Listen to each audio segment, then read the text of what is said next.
Hi everyone, thanks for tuning in to Government Matters. I'm Meredith Barrica, the District 5 Town Councilor, and today I'm really excited to be joined by Chris Hayward, Braintree resident, certified arborist, and chair of Braintree's Conservation Commission. Thanks so much for joining us today, Chris. Thank you very much for having me. And welcome. One of the reasons I wanted to host this show was for people to know all the ways that local government impacts their daily lives. And conservation is such a pressing and important topic. I would love for you to talk a little bit about the Conservation Commission and what it does in town. So the Conservation Commission is a 7-member board appointed by the mayor. We're all volunteers, and our job is to focus on the protection of resource areas, and resource areas meaning wetlands, streams, rivers, wet meadows, swamps, things like that. Things that a lot of people look at and just say, geez, that's just a messy little place. It actually means an awful lot to the health of our environment. So we're here to protect those places. That's a great point. And when people ask me, sometimes I say the Conservation Commission has something, if it has to do with water, you go through the Conservation Commission. Pretty much. Nowadays, we're starting to break it down a little bit more. We have a stormwater advisory committee, a stormwater committee and department in Braintree as well. And we kind of try to work hand in hand with them in the areas that we're not allowed or don't have jurisdiction over.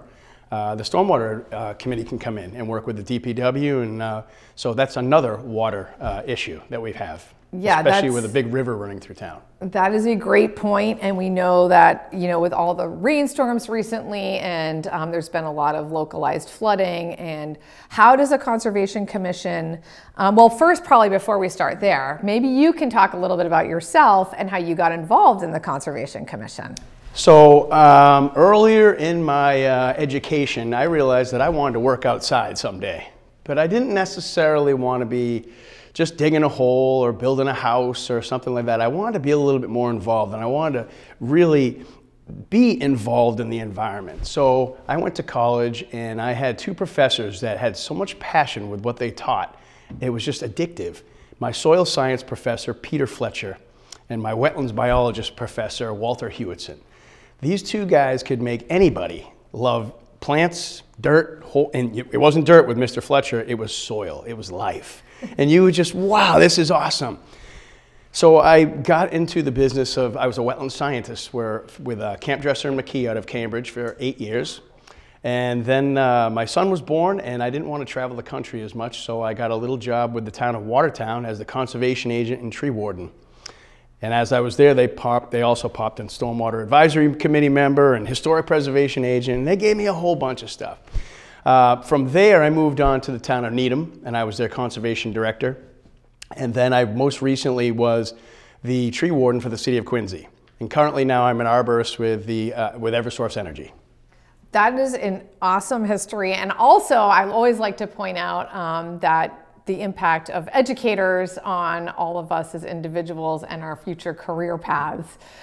So as a Conservation Commission chair, what kind of issues do residents bring before the Conservation Commission, or what kind of issues do you see and address in town? So typically we're seeing, smaller little items, such as somebody wants to put a deck on the back of their house, and they're within a certain number of feet of our resource areas. We have buffer zones that we're supposed to stay out of. But if you're working in the buffer zone, we can work with you just to make sure that the project is going to be done soundly and right, so that you're not disrupting your way of life by increasing lessening flood capacity, making floods more prone to happen, or doing that for your neighbors. So pools, decks, sheds, things like that. Those are the small things that we see.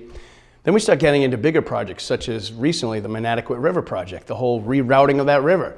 That project really worked very hard on by our staff, Kelly Phelan, who's our conservation planner. That project has been in the works for a while. People are seeing what's happening there. It's going slow, but when it's done, it's going to be great. So projects just as small as in your backyard to big projects mean a lot for a lot of people. We recently had a very big project up at the old lottery site, right on the Braintree-Weymouth line. I forgot what it's going to be called now. It begins with a B. I forget the name of it. Banner Park, that's what it is, thank you. And the town of Weymouth was very involved in that. I got to know a lot of Weymouth folks through all of our meetings there. So what we do has a lot to do with a lot of different people. It could be a very small project or it could be a very big project. So we try to work with everybody.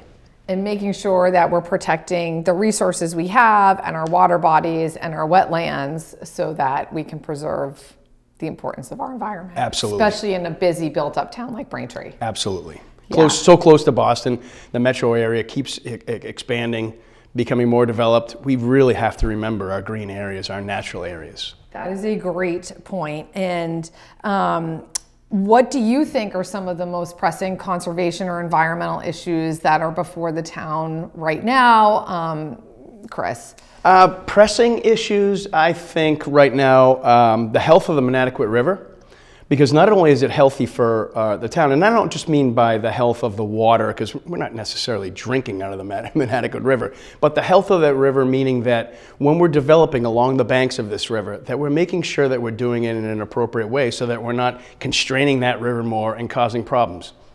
I used to live off of Pond Street in the area by Cielos, and then in that area, in about 2010, there was a massive flooding situation there because that river was so backed up and the whole square was all backed up right there. Those are the things we don't want to see. And those are really man-made things. We're really helping to put that all in place when we're not developing wisely. So removing trees, taking away stormwater mitigation measures, things like that. So those are some of the pressing things. Manatequit River leading to the Fore River, which ultimately leads to Hingham Bay, which ultimately leads to Boston Harbor, which ultimately leads to the Atlantic Ocean. So it's one of the things I like to always say is think globally and act locally. So we're doing little things in the town that eventually become big things, eventually. That's a great point. And for residents who may not know, the Manatequit River Restoration Project, as you said, is a huge and important undertaking and such a great environmental initiative and redevelopment initiative where we took the Armstrong Dam down. That was there for, I found out, 200 years. Maybe not that one, but that river was dammed for 200 years and working hard to restore the river to its natural flow. Right. Which seems counterintuitive to take a dam down, but will improve or lessen flooding activity. Right. It does when you think about it. And dam removal in the state of Massachusetts is becoming a little bit more of a hot topic. Mm-hmm. Most of these dams were all put in when Massachusetts is a really big manufacturing state, and they're starting to either get ready to fail, which would be catastrophic in some areas. In other areas, they're actually not helping the health of the environment. You may see like a beautiful ponded area that, oh, I couldn't help, I wouldn't want to ever lose this. But the health of that environment is not what it should be if it was just a nice, smooth running stream going through. We do need upland plants, we do need stream edge plants. Just a big body of water isn't necessarily everything that we need. That is a really great point. I am so excited to see when the river is done, or when the river is restored, I should say, and see what that habitat is going to be able to come back to. And that was an initiative with all levels of government and private property owners. So really, really exciting project that's finally underway after, I think it was 17 years in the works. Yeah, it's been long before I was on the Conservation Commission. Yeah. Yeah. Well, I wanted to talk, one of the things that you have helped me with greatly, we go back a couple, maybe 3 years now, when we first met with the tree protection ordinance that you helped craft to put in place in Braintree. And one of the things, again, I like to make sure residents know is that individuals can make a really big contribution to the community. So thank you for all your help and work on that initiative. Maybe you can talk about a little bit about how you see other ways residents can get involved, either with conservation efforts, the commission, or other environmental efforts in town. Well, again, it's that whole thinking globally and acting locally. We're talking all about, climate change and things like that. Well, it really all starts with each one of us. So the little things that you do actually matter.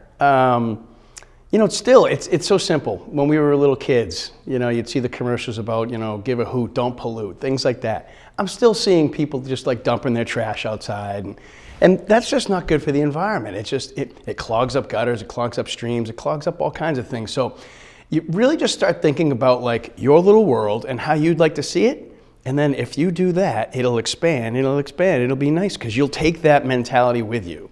So those are the important things that I think about a lot. And also take pride in your community. I've been living in Braintree now since 2002. I was formerly of the city of Attleboro. I was involved a bit with their Conservation Commission just as a student, as a college student, going in and just paying attention to, back when we used to look at newspapers, when you'd look at the legal notices and say, geez, there's going to be a talk about this park project. Well, that park meant something to me, so why don't I just go and sit and listen? And then when they ask questions for the audience, just put your hand up. Don't be afraid. We're all in this together. So just be part of your community. It doesn't necessarily mean you have to volunteer. It doesn't necessarily mean you have to give some of your time, but just be aware and be cognizant of how important your community is to you and take care of it, just like anything that we should be doing. So those are the things that really matter to me. I wanted to get into the Conservation Commission in Braintree because I do have this education, I do have this knowledge base, and I do have this love for all things environmental. So if I can help out, then I'm just going to help out. It's not a lot of time out of my life, but at the end of every meeting, although some meetings can be frustrating, I do feel and long. I do feel like I've been rewarded in some way. Going to the grocery store to say hi to some, to buy some groceries, and someone will say, thanks a lot for helping us with that project. It wasn't just me, it was 6 other folks too as well. But and that being said, we do have an opening. So if anybody wants to, please come out and help us. We'd love to have a 7th member. Yeah, that's great. And thank you for all the contributions you've made on that commission and to the town, Chris, over the years. I was going to say, you made the point that your meetings are public. Yep. And they're public open meetings, and you take public comment. And sometimes those notices are hard to decipher. Sure. But what I try to do is look for the address that's involved. So for folks at home, you can sign up for alerts, and you can get, if you're interested in conservation, please sign up through the town website. You can get all the alerts when the Conservation Commission meetings are happening. Mm-hmm. You can see what properties are being discussed and what projects are being discussed. And if it's in your neighborhood or you're interested, please show up. Absolutely. Yeah, very important. And I do see a lot of people come out for projects, especially when it's involving their little locale. But some of these projects, like the Monadic River, it involves a lot of different people throughout the community. So come on out and see what it's all about. When you look out your back window and you say, well, geez, that looks a little different. Well, we might have already talked about it and you weren't aware. So yeah, the letters can be a little bit, the abutters notices can be a little bit, but we have to follow through state regulation. Yes. With certain things we have to put in there. So there's a little bit of legalese in there. You can call up the town hall. The folks will explain what's going on there. So don't be afraid to get involved. Don't be afraid to ask questions. That's the big thing. A lot of this stuff is, science-based when you really think about it. Like, what does a catch basin matter so much? It's just where all the dirty water goes. Well, it's really only for water, nothing else. We don't want anything else getting out. Here's the thing that I learned many years ago. One of the communities that I was working in put an ordinance in place that said landscapers couldn't blow their leaves and grass clippings out into the street. Well, I figured, what's the problem with that, right? It's just going to go into the catch basin. Well, that creates all kinds of nutrient problems downstream. So it causes many different problems. And so when we talk to people now here in Braintree about that, it's like we're educating people. Don't put the stuff out in the street. Don't rake your leaves out into the street. That's not good for anybody. So just things like that. It's just educating. And when you come out to these meetings, just stick around for one hearing. You might learn something. That is a great point, and I will also put a plug in for the Adopt a Drain program that our stormwater division has. So you can adopt the storm grate outside your house. I do, and you just commit to cleaning it out so that leaves, dirt, debris, litter sometimes doesn't go into our stormwater system. Yeah, sadly, people confuse that with the sewer. So doggy bags do not go in the catch basins. Please do not put them in the catch basins. Please do not do that. That is very true. And Chris, maybe you can talk a little bit about trees. We spent a lot of time, you and I, talking about trees with our tree protection ordinance, which for those who may not know, in Braintree, it's very proud to have worked with Chris and many other residents and my colleagues on the council to pass a tree protection ordinance where now if a tree is coming down in the public way, it has a literal notice on it so residents can see, hey, what's going on with this tree? Maybe we don't want it cut down, or maybe there's a good reason for it to be cut down. Sure. So maybe you can help explain why some trees do need to come down and why other trees are okay to stay. So the trees along the city streets are really in a tough place. They're not in a place that trees really want to be. Their roots are very compacted.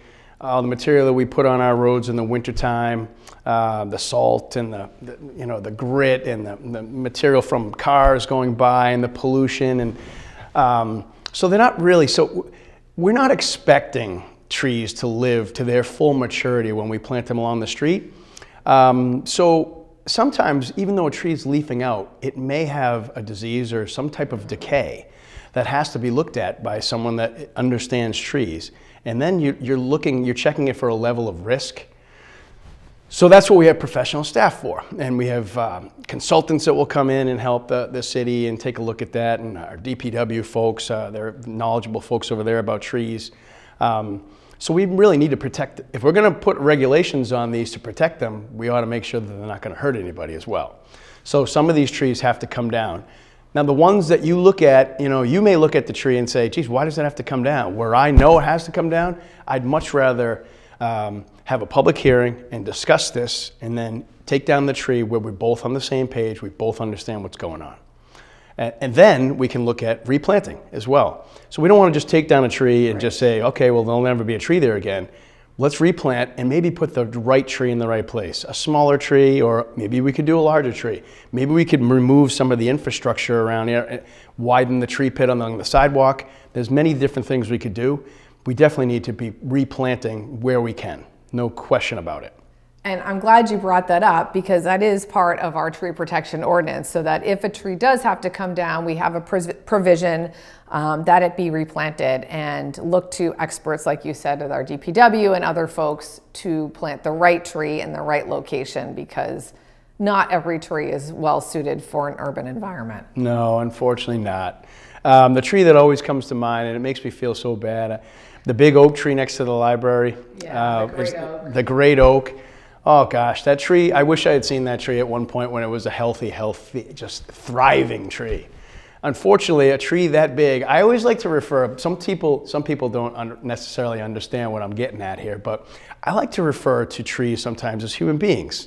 We are humans, so we understand what's going on. That poor tree is wearing the same pair of pants that it had when it was 5 years old. So if I'm a 5-year-old boy and now I'm wearing my dad's pants, they don't fit so well, but I can spread around, I can grow. But now if I'm a dad man, or, a grandfather or whatever, and I'm wearing my grandson's pants, that's just not gonna fit. So that's what happens.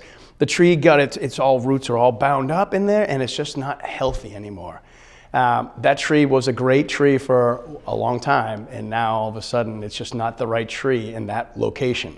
Yeah, and legend has it that tree is as old as the town. So it is the one living thing that has seen Braintree through its entire life cycle. And if you've been over by the library, you know the tree we're talking about. It got a very severe haircut about 2 years ago, and it's struggling. Yeah, it is struggling. And it's probably going to be something that, eventually needs to be looked at for removal, but maybe we could do something, very ceremonial about that if it ever came to the place. But, I went off on a tangent there about that, but it's planting the right tree in the right place and looking for these locations. And not always a big oak is going to be the best along a sidewalk. Maybe a pear tree isn't going to be the best either. So we just try to be smart. There are plenty of different species out there that are known to work well in locations for a long time.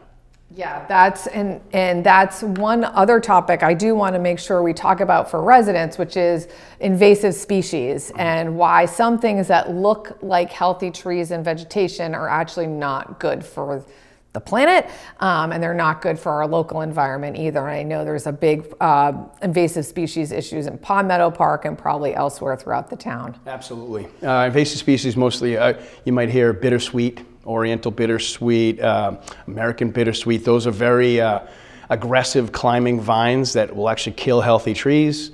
Norway maple is actually considered an invasive species in Massachusetts.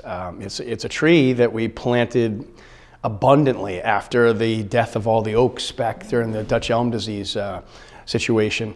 Norway maples were planted all over the place, and they're invasive species. If you have like a fence or a little hedgerow, you know every spring you're pulling out little like maple trees, and those are the invasive trees. There's actually toxins within their leaves that'll get into the soil and stop other things from growing. Ailanthus, tree of heaven, is the same type of tree, so those aren't the things we necessarily want. Diversity, a little bit here and there is fine, but these trees really want to take over. These bushes and vines really want to take over and take away all our natural growing things, which then counteracts all the natural living things around. So our environment's changing rapidly if we allow these things to grow. So invasive species management is a big deal. Is there a way, Chris, that it's easy to identify if you have an invasive species in your yard? There are plenty of, nowadays, the internet, just Google, invasive species in Massachusetts. There's great pictures online. You can find all different types of things. And you don't necessarily need to have an herbicide license to get rid of some of these things. Some of these things, it's as simple as just a snip and a little bit of, pest control that you could get at Home Depot just on the root itself, and that might take care of it. And then you can replace that with something that's more native to Massachusetts. More native to Massachusetts, and keep your eye on your environment. And you become more aware of what's growing in your backyard too, so it's great. Yeah, that is very true. Yeah. And I know we had to take a tree down at my house, and it felt so tragic because it had been there for so long. But like you said, there are sometimes trees do have to come down. We need to keep them clear of power lines so that Beld keeps our lights on. That's right. And make sure we don't have invasive species growing. And it's a lot to consider. There is a definite emotion when it comes to trees. There's no question about it. The people I've met over my career, 27 years now in my career, and the people I have met with the emotions that people have with trees, it's just amazing. From that's a family member, it's just what it is. It's nostalgia because they're around for so long that my view out that window has always been that tree. And in the wintertime, when the cardinals sit in it and the snow hits it just right, or when the fall comes and the leaves change color, or when the spring comes and the flowers bloom, that is my friend right there. So when you have to remove it, you really are losing something that's very special to you. So. Yeah, and that is why the great oak is so special to the whole town. That is in my district, in District 5, and it's even getting that trimming was really, really sad for the community and for the neighborhood, because that oak has been there for so long, and like you said, it becomes a part of your everyday life when you see these trees. It's who we are. In our lifetimes, it's who we are. It's part of who we are. Yeah, because they do live for so long. Hopefully. Yes, hopefully. That's the plan. Is there anything else you think you'd like to share with residents or you'd like folks to know? I just say again, get involved. When I was doing this back when I was in college and all, I didn't necessarily want to go to night meetings, and you don't have to do all that stuff, but you invited me to a few of the farmers markets over the past years, and they've been very interesting. Get out and get to know your neighbors, get to know the people in your town. There's some very interesting people in this town, very nice people in this town. I'm thrilled that I'm a member of this community and have been given these opportunities that people seem to think I'm kind of a smart guy. I think it's just because I just positive and just, let's get things done and let's just do it the right way. So I just say get involved if you can. I think that is great advice, and I couldn't agree more. And thank you for all the work you do and for all the times you always join me at the farmers market and all of your involvement in the community, because it makes Braintree a better place. And right back at you, Meredith. Thank you. Well, Chris, thank you so much for joining me today. I'm delighted to have you. I hope everyone will take your advice and get involved in our community. And again, I'm District 5 Town Councilor Meredith Barica, and thank you so much for watching Government Matters. We'll see you next time.